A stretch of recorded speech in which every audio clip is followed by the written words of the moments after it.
齐国可以说不费吹灰之力，但实际上如果没有这个人，韩信与齐国的这一仗还不知谁胜谁负。那么这个人是谁呢？他就是汉初著名的说客利益姬。那么利益姬和齐国之间发生了什么？这与韩信又有什么关系呢？敬请关注系列节目《大风歌》第12集《韩信破齐》。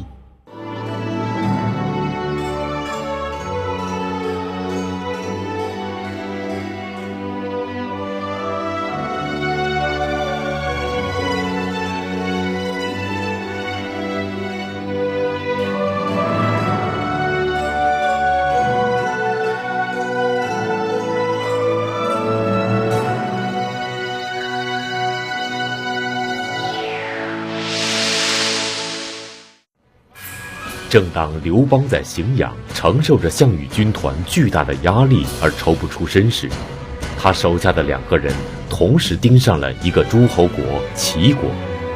这2个人，一个是顶级说客利益姬，一个是大将军韩信。利益姬认为凭借自己的3寸不烂之舌，完全可以说服齐国称臣投降。而此时身处黄河北面的韩信也觉得自己有能力拿下齐国。这样一来，韩信将武力灭齐，利益姬想说服齐王投降。那么问题就来了，2个人都想吃这一块肉，谁最后能把齐国吃掉？如果一个人吃了，那么另一个人怎么办呢？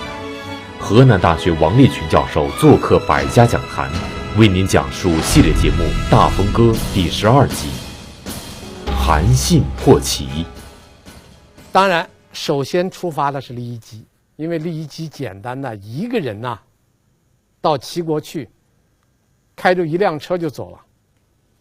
利益姬到了齐国以后，见了齐国的国君，劈头第一句话就问：你看这个说客啊，说客的最大特点就是能够抓住对方的心理，几句话说的让你心动。利益姬见了齐王，第一句话都说：大王知道这个天下将要归谁了吗？我们一听就知道利益姬这个葫芦里肯定卖的是什么药啊，我们就可以猜出来他是汉王的使者。齐王说不知道，因为齐王只知道楚汉2家在荥阳打了几年了，不分胜负。利益姬接着再说：你要是知道将来天下归谁，你的齐国可以保得住；你要是不知道天下将来归谁，你这个齐国保不住。齐王的回答很巧妙：天下无所归。什么叫无所归啊？天下是谁也不会归。换句话说，我不知道天下将来归谁。齐王的回答也很硬，我不知道天下归谁。这话实际上是顶利益姬的。利益姬就干脆挑明了，天下将归汉。齐王就反问利益姬：你凭什么说天下归汉？利益姬这样说吧，他说：我来给你分析一下。我们先看项羽，先看项王。项王有2大弱点：第一，言而无信；第二，赏罚不公。什么叫言而不信呢？因为刘邦跟项羽2个人约定，先入定关中者望之，这就是我们提过多次的怀王之约。这刘邦最爱打的旗号就是怀王之约。结果汉王先进了关中，项王不让他做关中王，把他赶到了汉中，这岂不是言而无信吗？这是第一。第二，赏罚不公。说项王这个人是有功不赏，有罪不忘。这句话很厉害啊！有功不赏还问题不大，有罪不忘，老记住你出过什么错，所以天下的人不愿意跟他。他失了人心呐。反过来你看汉王呢，汉王也有2大特点。第一，叫与人同利。这汉王每得一个城市，马上就想到赏给他手下的谁，他是要和他手下的人共享天下，所以天下的人才都归汉呐。天下的人才归汉呢，天下岂不也要归汉了吗？第二，汉王的军队是神兵天将。你看看汉王军队，灭了魏国、代国、赵国、燕国，把这所有的诸侯国都给灭了，现在只剩下一个齐了。所以李义基就拿这些国家说事儿，最后得了一个结论。这个结论叫：首先向汉王臣服的人，国可保；后向汉王臣服的人，国必灭。你先投降，你就保住国家了；你后投降，你的国就要被灭了。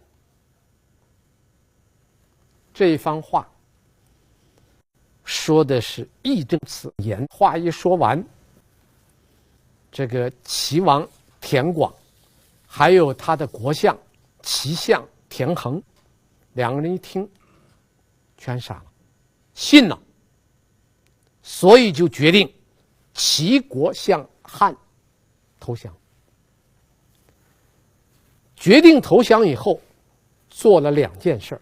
第一件事，通知在历下，历下就今天的济南，在济南的齐国的20万军队撤销战备这个级别，当时已经是做好战斗准备，准备抵抗韩信的大军的。这个战备令解除了。第二，挽留利益基，天天在那儿好酒好肉吃喝。所以利益基首先把齐国给拿下来了。韩信还没出发，利益基已经完成任务了。韩信还没有出发，就听说利益基把齐王给说的投降了，说韩信就打算不打了。但是这件事儿冒出来了一个人，这人一出来，韩信的主意就变了。这个人不叫别的，这个人叫快通。快通是一个辩士，非常善辩的一个说客。快通出来就给韩信讲了2句话。快通就说：汉王是不是给你下达过灭齐令？韩信说：是啊，汉王给我下达过灭齐令。快通第二问：汉王给你下令叫你停止进攻了吗？韩信说没有。快通接着再问：汉王没有叫你停止进攻，你凭什么擅自行动停止进攻呢？这3句话把韩信问愣了。接着快通又给他讲了一番话。他说：将军您带了几万人，折腾了好几年，把赵国拿下来了。你知道赵国有多大地方吗？50多座城市。你看人家利益基，一个人开着车过去了，自驾游，是吧？到那儿人家就凭一张嘴让齐王投降了。你知道齐国多少个城市？70多个。为将数岁，反不如以数辱之功乎？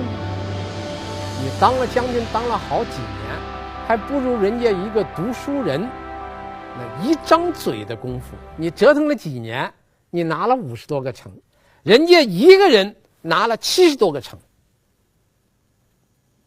快通这个话一说，韩信立即下令灭齐，打。韩信这时候就顾不上利益基了，韩信就立即带兵攻打历下军队。很可惜的是，历下军前不久刚接到一个解除战备的命令，不做战斗准备了。在毫无准备的情况下，韩信来了个突然袭击，一下子把20万军队全部打垮了。韩信打垮以后，乘胜追击，一直追到齐国的都城临淄，就今天山东的淄博，兵临城下。这下子齐王傻了，利益姬刚刚劝他投降，国可保，这准备投降了，也不做战斗准备了，汉国的军队汉兵突然间就杀过来了，所以齐王就把利益姬叫过来了。你给我解释解释，这是咋回事？这利益姬当然不知道韩信凭什么打的，所以齐王说：“这样吧，我也不能说不相信你啊，你老先生这么大年龄了，不至于来蒙我吧？”他这样，你能让韩信退兵，咱们万事皆休；你要不让韩信退，你不能让韩信退兵，我烹了你。利益姬是一个不知道，一个知道。他不知道韩信凭什么又打过来，刘邦明明命令他来说降齐王的，怎么又派韩信来攻打齐王？利益姬不知道怎么回事，这个叫不知道。但他知道一点，他知道他利益姬没有办法阻止韩信进军，所以这老头知道自己必死无疑了。利益姬临死的时候放在了3句话，司马迁把它记下来了。这3句话把利益姬这个人写活了。这3句话叫：举大事不细节，胜德不辞让，尔公不为若更言。这3句话什么意思呢？做大事不顾细节，行大礼不辞小礼。你老子绝不会为你再说第2句话。临死之前对着齐王他还放了一句很硬的话：尔公不为若更言，我不会为你再说一句话，你信我就信我，不信我你杀了我。齐王砰利益姬，把利益姬杀了。杀了利益姬以后，齐王就逃了，逃到高密，然后连夜派人向项羽求救。所以这个事儿就这样结束了。刘邦怎么看？利益姬死了，刘邦会处罚韩信吗？这些问题我们以后会讲，先放到这儿。但这件事儿很大，这件事儿大到什么程度呢？韩信灭齐是个事实了。这件事儿立即惊动了一个人，这个人就是项羽。项羽听说韩信破齐，立即派了他手下一个大将叫龙驹，带20万军队到齐国，帮助齐王田广打韩信。龙驹就带着20万大军到达了齐国。到达齐国以后，有人就向龙驹建议说，这个仗应当这样打。他说韩信的军队啊，远道而来，兵逢正盛，我们不能硬打，我们应当怎么办呢？我们应当是深挖战壕，坚守城池，战不出战，不要出去打。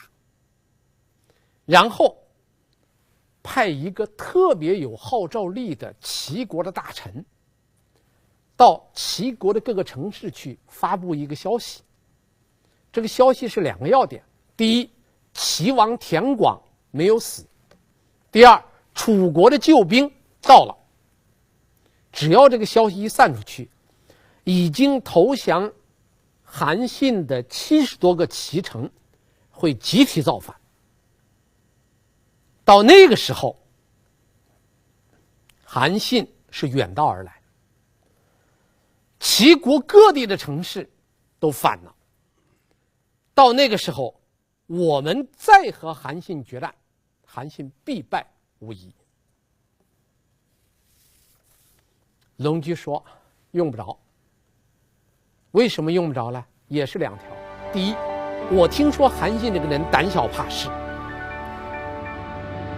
就是我读了很多遍《史记》，我不知道为什么龙驹会得出这么一个结论。他认为韩信胆小怕事，非常好对付。第二，再说我是来救齐国的，我要不战而降之，吾何功啊？我算什么功劳？所以我非要打。本来这个人的建议是很英明的，龙驹没有听，非要打。两军就隔着渭水列阵。韩信头一天晚上派了1万个士兵，带着布袋，到了渭水的上游，每一个袋子里边装上沙子，做成沙袋，然后这个沙袋在渭水的上游拦这个水，用1万多个沙袋把渭水的上游筑起一个临时的拦河坝，这水堵住它，然后这个下游的水呢就变得很浅了。第二天两军一开阵，渭水的水很浅，韩信带着军队就杀过来，杀到一半，韩信装出一副怯懦的样子逃了。韩信这一逃，龙驹高兴了，你看我说韩信胆小，果其不然。所以龙驹带着他的军队就冲到水里边去了。等龙驹的军队一进入水中，韩信下令，一发令，上面的1万多个战士把那个沙袋给撤了，这堵了一夜的河水波涛滚滚就下来了。波涛汹涌的水一下来，只有龙驹带少量军队登上对岸，大部队还没有过来了，这个河水滔滔而下，把军队隔成2段，过去的一少部分，未过去的一大部分，中间还有部分被河水冲走了。然后韩信就指挥他的军队围住了龙驹和过河的少量部队，以多打少，把这些军队过去的全部杀死，包括龙驹在内全部杀死。隔着河的这些军队眼看着自己的战友被杀，自己的主将被杀，干急吃不到劲儿，一看主帅也不杀，军队全部溃散，20万楚军全部溃散。韩信过来就把剩余的楚军杀的杀，俘虏的俘虏，20万楚军全完了。这样韩信在汉4年11月平定了齐地70多座城。第一个是韩信，第一个被牵进来就是韩信。韩信被牵进来，史书有5条记载。这5条记载大体上是2类。史记的淮阴侯列传是这样记载的，说韩信平了齐以后，就上书给汉王刘邦，说齐地这个地方紧靠着楚国，齐国的臣民又狡诈多变，我要不做个假齐王，我镇不住他们，请你封我做假齐王。这叫什么呢？这叫求封，求刘邦封他为代理齐王，这叫求封。第2条记载，史记田单列传也记载，说韩信随平齐，起自立为齐假王，汉因而立之。起是乞求，他祈求汉王立他为齐假王。齐假王、假齐王是一样，就齐国的代理国君。汉王答应了。这2条记载都是韩信求封。还有3条记载，写的韩信自封。第一条《史记观英列传》记载的，齐地已定，韩信自立为齐王。求封跟自封差别很大。第二条记载，《汉书·陈平列传》记载，淮阴侯信破齐，自立为假齐王，又是自立。《汉书·快通传》记载，信遂定齐地，自立为齐假王。两条记载是求封，三条记载是自封，这就是文献的麻烦。那么韩信是求封还是自封？我觉得应当是求封。原因很简单，韩信如果是自封，那么他现在应当或者中立，或者助楚，帮助楚国，而他最终的结果是助汉，说明他是求封，不应当是自封。那么为什么有的史书写他是自封呢？没有写成求封呢？这我们就不知道了。当文献记载有矛盾的时候，我们只能根据自己的判断取其中的一说。这是第一个被惊动的人，韩信。第二个被惊动的人，刘邦。刘邦这个时候正在广武和项羽对阵，被项羽打得嗷嗷叫，他没有办法，只能靠这个彭越在后面骚扰一下项羽，然后项羽回去，等项羽再一回来，又把他打的要么找人替他死，要么带着一个车夫两个人溜出城，很狼狈。所以刘邦这时候最想的什么呢？你赶快过来解除我这个僵局。结果等来等去，不是韩信的军队到了，是韩信的一封求封的信到了，求封假齐王。所以刘邦非常恼火。史书的记载，我们现在按《史记》的《淮阴侯列传》的记载，汉王大怒，破口大骂，说我困在这个地方，日夜等待着将军的到来，竟然想自立为王。所以刘邦当着韩信的使者的面，压不住自己心中的怒火，就破口大骂。但是刘邦的身边站了两个高人，一个陈平，一个张良。这俩人一听，这个时候骂韩信的使者很不聪明啊，所以他两个人一个站左边，一个站右边，按史书的记载叫蹑足。什么叫蹑足呢？就在下面用脚踩一下刘邦的脚，然后趴到他耳上说了一句话：咱们在这儿是什么情况？咱们现在在这儿被动之极，叫人家打的到处躲到处跑，我们现在能够阻止韩信称王吗？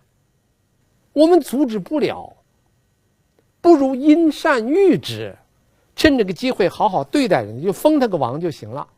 否则的话，会生出变乱来。刘邦挨了两脚，又听他俩趴着耳朵上说这番话，刘邦明白了。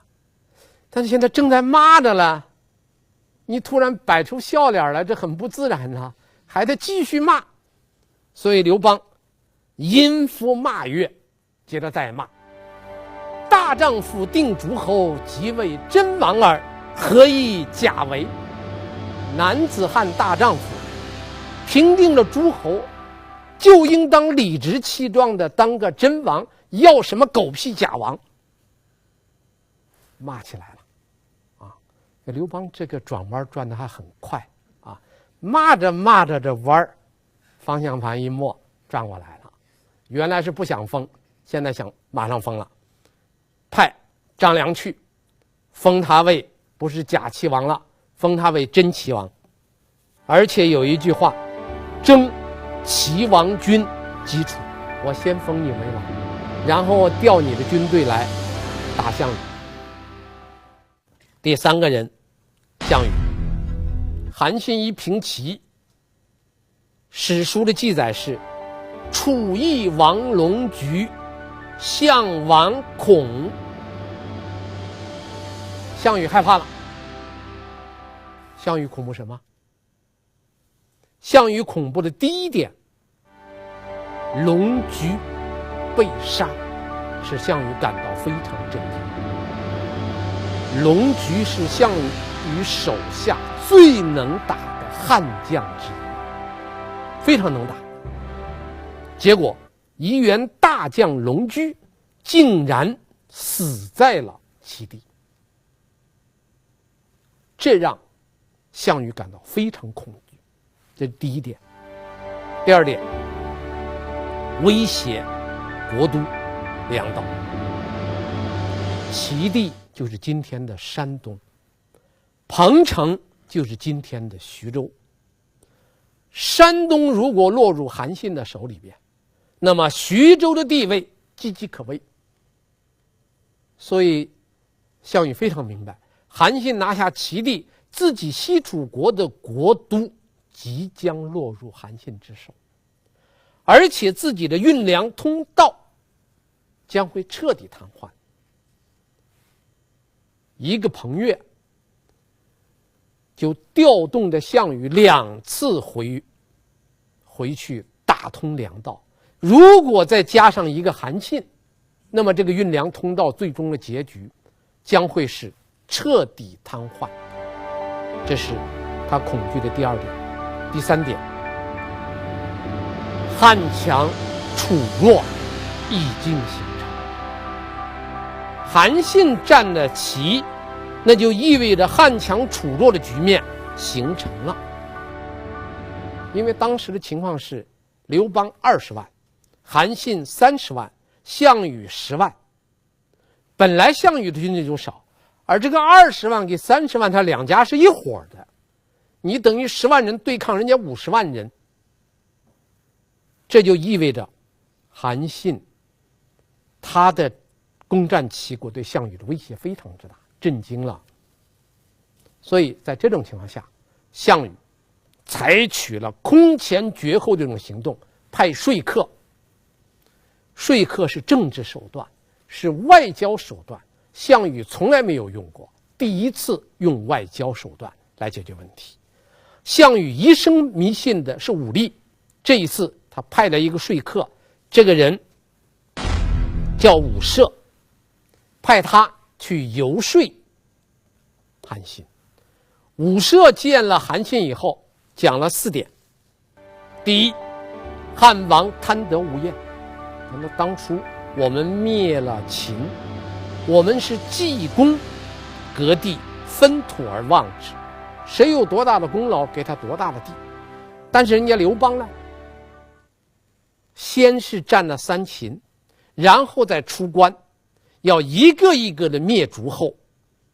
按伍射的原话是说，非尽吞天下者不休，他不把整个天下拿到手，不停止。这就说明汉王贪得无厌，这是第一。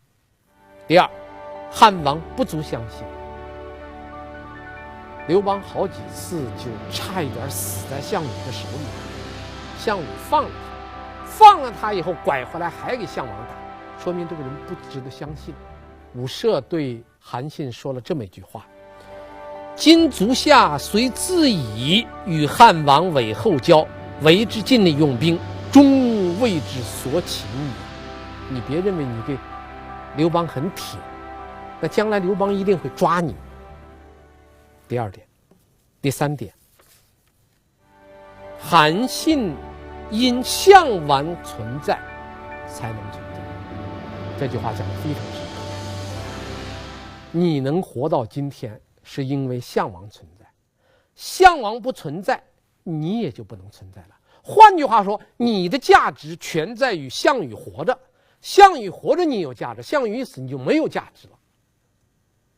这句话把刘项韩3个人的厉害讲得极透。所以最后的结论是，项王今日亡，则次取足下。项羽要是今天死了，第2天就会拿你来说事。第4点，智者当中立。作为一个聪明的人，在当前这个关口，你有30万军队，刘邦有20万军队，项羽有10万军队，那么作为一个聪明人，应当是三分天下而望之。三分天下而望之。伍奢的话说了很透，韩信听进去了吗？没有。韩信怎么说呢？他说：“我当年在项王手下，官不过郎中，位不过知己，言不听，计不用，所以我归了汉。到了汉以后，授我上将军印，率数万兵马。汉王对我是什么态度呢？是解衣，依我，推食，饲我，言听计用，我才有了今天。我背之不降，虽死不义，我到死不会背叛汉王。”伍奢用这样的话劝韩信，韩信最终的表态不叛变。这是被惊动的第3个人，就是项羽。韩信平时被激动的第4个人是快通。快通是当时的一个著名的辩士。快通知道当时天下的实权掌握在韩信手里边，所以快通呢，他觉得伍奢游说韩信失败了，他要想一个好办法游说韩信。他怎么游说呢？他这样讲，他说：“我这个人学过相面，我会替人相面。”韩信就说：“那你看我的面相怎么样呢？”快通说：“我看你的面相，不过封侯，不过是封个侯。但是我要看你的背，我要相君之背，贵乃不可言。说你的面相顶多是封个侯，还有危险，要看你的背相，贵不可言。”这说了这么两可的话，韩信就很疑惑了，你这个话怎么讲的呢？快通说是这样，当今天下是刘项两家在争，项羽彭城大战以后占了优势，带兵杀到荥阳，在这个地方兵困于荆索之间，3年没有超出，没有过去荥阳这个战线。而刘邦呢，刘邦是背扣着天险，一天数战，未有尺寸之功。就刘项两家打到今天，可以说是兵疲力尽，谁也吃不了谁了。那么在这种情况下，只有一个贤者才能收拾这个残局。那么今天刘邦也好，项羽也好，他两个的生命都关乎到你。足下为汉，则汉胜；与楚，则楚胜。就是你帮汉，汉胜；你帮楚，楚胜。那么你最聪明的做法是什么呢？最聪明的做法是两立而俱存之，三分天下，鼎足而居。就是你谁也不要帮，三分天下，鼎足而居。